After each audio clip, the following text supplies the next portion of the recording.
Você não acha Porque que só a pensa em reeleição é um câncer? É uma impertinência grave, muito grave. Porque o cara entra lá já pensando em se reeleger. E a oposição não quer nem saber de dialogar de reforma no país, porque se o cara acerta a mão, tá lá garantido. vai estar reeleito.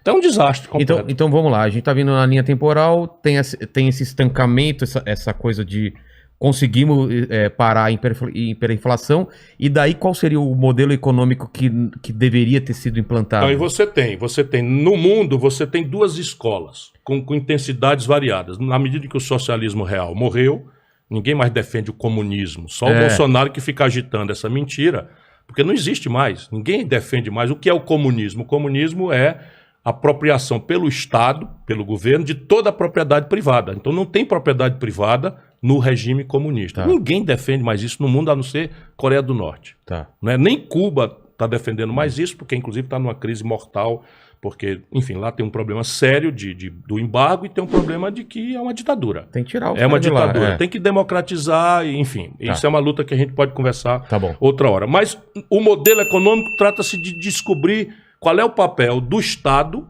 em relação à economia. Então, o socialismo real ia botar o Estado radical como dono de tudo e dividindo o produto da economia com as pessoas com igualdade. Fracassou completamente, nunca experimentou-se esse modelo na prática em lugar nenhum do mundo, e os lugares que experimentaram sacrificaram as liberdades, morreram muitas pessoas e perderam a eficiência econômica. Tá. Porém, o extremo oposto também não existe. Essa ideia de tirar o Estado da economia, diminuir o Estado, reduzir a dimensão mínima e desentranhá-lo é propaganda, é mentira.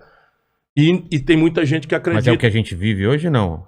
Aqui. Mal e porcamente é a retórica dominante. Tá. É a retórica dominante que está por trás de aviltar os salários, que está por trás desse processo de privatização, que na verdade é um assalto, porque privatização é uma ferramenta. Você pode e deve usar essa ferramenta conforme a tarefa que você vai ter, né? Você vai usar aqui, tem um aparelho para consertar, você tem uma caixa de ferramentas. Você não vai usar um martelo para tirar uma porca. Você usa a chave própria para o negócio. É mal comparando que eu tento fazer. Um canhão para matar uma mosca. Uma mosca, não é assim. Então, você privatizar a telefonia foi legal. Mas agora você privatizar correio, espera um pouco. No Brasil, uma encomenda da DHL ou da FedEx, se você fizer uma encomenda da DHL ou da FedEx, é muito caro e só entrega nas grandes praças. O Correio Brasileiro tem status constitucional, está em todos os municípios brasileiros, que são 5.500 municípios em número redondo. Demorou 300 anos para a gente ter isso. De maneira que, e o Correio faz aquilo que a gente chama de subsídio cruzado. Ele cobra um pouquinho mais caro nas praças mais ricas, para poder entregar um pouquinho mais acessível para as praças mais pobres. Na hora que você privatiza descuidadamente, você vai descontinuar o serviço de encomenda e de comunicação. Mas teria uma forma de deixar ele mais eficiente, ele não dá prejuízo. Isso é o que se impõe. Um contrato de gestão, padrões de eficiência, embora ele dê muito lucro. O Correio Brasileiro está muito lucro. Mas eu estava vendo que ele não dá lucro se não tiver nenhum tipo de... Não tem um centavo do governo, pra você ver a mentira. Não, mas não tem um incentivo, alguma coisa? Não tem um puto do governo do Correio. Tem algum imposto, alguma coisa? Ele paga todos os impostos. E como é uma empresa pública, é uma empresa do governo, ele entrega todo o lucro líquido para o governo. Para o governo, volta. Só para você ter uma ideia, nesses últimos 20 anos, o Correio entregou 17 bilhões de reais para o governo. O que não justifica que você não denuncie muitas mazelas. Eu não tenho compromisso com mazela nenhuma. Por exemplo, o Lula entregou os Correios para o Roberto Jefferson. Esse que agora é o fanático do...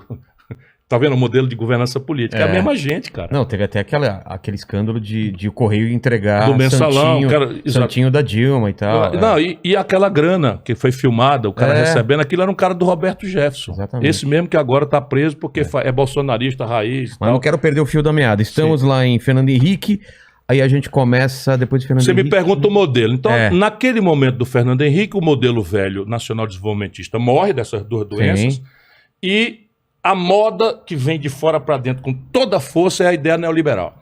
Qual era a ideia neoliberal? É você diminuir o Estado, reduzir ele à dimensão mínima, desentranhar o Estado de qualquer intromissão no domínio econômico, na crença De que o livre de mercado... que o livre mercado vai te entregar de volta mais eficiência, mais emprego, pela mais concorrência. riqueza. Isso nunca aconteceu na história da humanidade em nenhum país do mundo. Nos Estados Unidos não acontece? Não, os americanos, eu já lhe disse que a internet foi criada com dinheiro público. Tá. Eu já lhe disse que o celular foi criado com dinheiro público. A NASA faz. Por que o cara tá lá botar um homem em Marte daqui 20 anos e tal? A tecnologia que ele vai desenvolver a partir daquilo... Tem todas as aplicações civis, no 6G.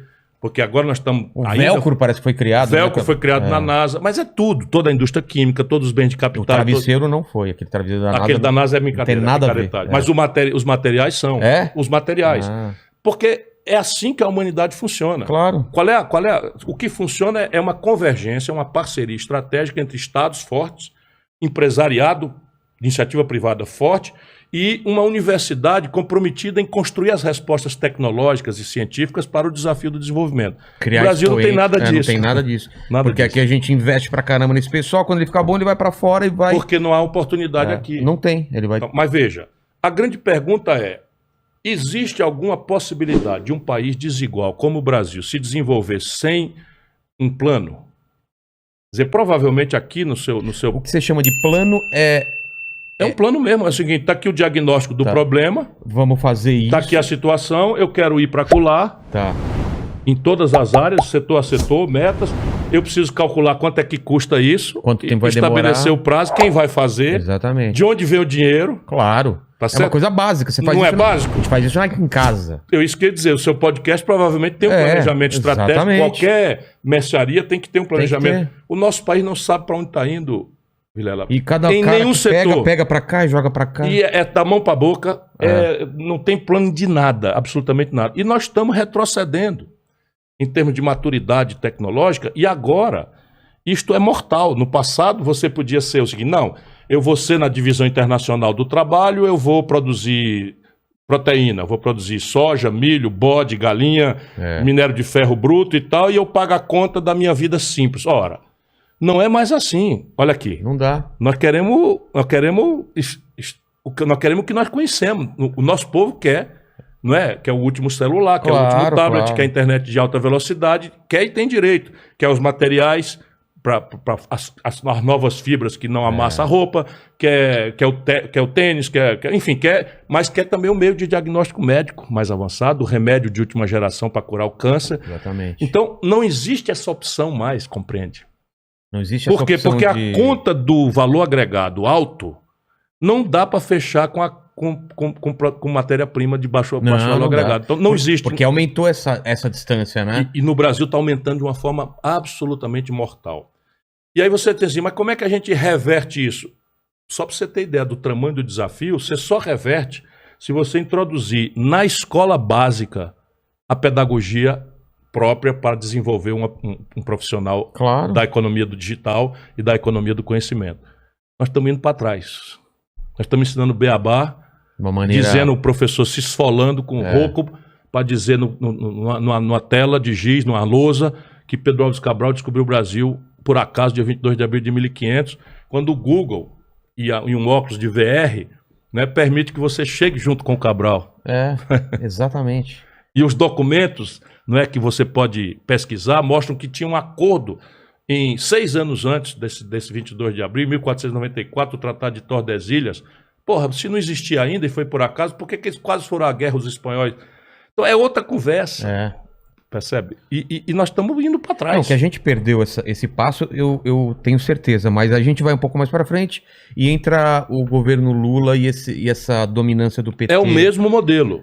É o mesmo modelo? O mesmo modelo. Você tem um símbolo. O símbolo qual é? Quando o Fernando Henrique quebra o Brasil, isso ano... Foi no segundo mandato? 99. Na reeleição ele quebra o país porque aquilo. Então o dólar fica muito, muito fraco, fica tudo muito barato da gente importar, não vale fica a pena... tudo muito caro da gente exportar, e toda essa conta vai para o fim do ano para pagar em dólar. E o Brasil não tem dólar. Quando você chega no fim do ano, tem que pagar a conta em dólar e o dólar não entrou, o que acontece? O país quebra. Como o país não é uma loja que fecha a porta, como é que o país quebra? A moeda se desvaloriza pesadamente. Então o Fernando Henrique, quando entregou para o Lula, se fosse hoje, o real estava valendo o dólar estava valendo R$ 9,50. Caramba! Só para você ver o tamanho da tragédia. E as pessoas sentem que foram enganadas, porque o povo não discute nem compra dólar, mas o povo come pão. Claro. Eu digo sempre para a turma boa que está me ajudando. E pão é feito de trigo. E trigo o Brasil não produz suficiente, então nós temos que comprar no estrangeiro. Ainda? Tudo que a gente... Sim, ainda. É mesmo? Está piorando. Está piorando. Né? Tudo que o Brasil compra do estrangeiro paga em dólar. Claro. Então, se o dólar sobe, o trigo sobe, o preço do pão sobe. O Brasil está importando agora gasolina, querosene de aviação, óleo, gás de cozinha e óleo diesel dos caminhoneiros. Em dólar. Caramba. Quando o Bolsonaro assumiu, era R$ 3,70 Tá 6 por agora? dólar. 5,40. E vai bater 6 daqui a pouco. Aí não tem conversa. A dona de casa que eu visito na periferia, eu vou conversar, está cozinhando uma vez por dia e guardando, porque não tem dinheiro para pagar o gás. Um país que é capaz de produzir. Aí, eletricidade não é produzida em dólar. Porém, o Fernando Henrique inventou um índice chamado IGPM, que é uma dolarização mascarada. Para quê? Para entregar para os estrangeiros as estatais, e os estrangeiros, não podendo cobrar em dólar, cobram num real indexado, que é a tal indexação, corrigido pelo IGPM. Sabe quanto é que está o IGPM hoje? Não. Que é o índice do aluguel, da conta da energia, etc. Simplesmente está em 37% nos últimos 12 meses. Estão ferrando o Brasil. Estão ferrando. A caristia voltou com peso que desde 94 nós não tínhamos igual. Boa parte por conta disso, por causa da dependência do país de dólar. Quando os preços lá fora dos nossos produtos, bode, frango, boi, minério de ferro in natura, petróleo, sobe, a gente tem um confortozinho porque entra mais dólar por esses produtos. Mas esses produtos, eles vão lá em cima e caem. Aí quando cai, o Brasil quebra. Pronto, explica o filme que nós estamos vendo.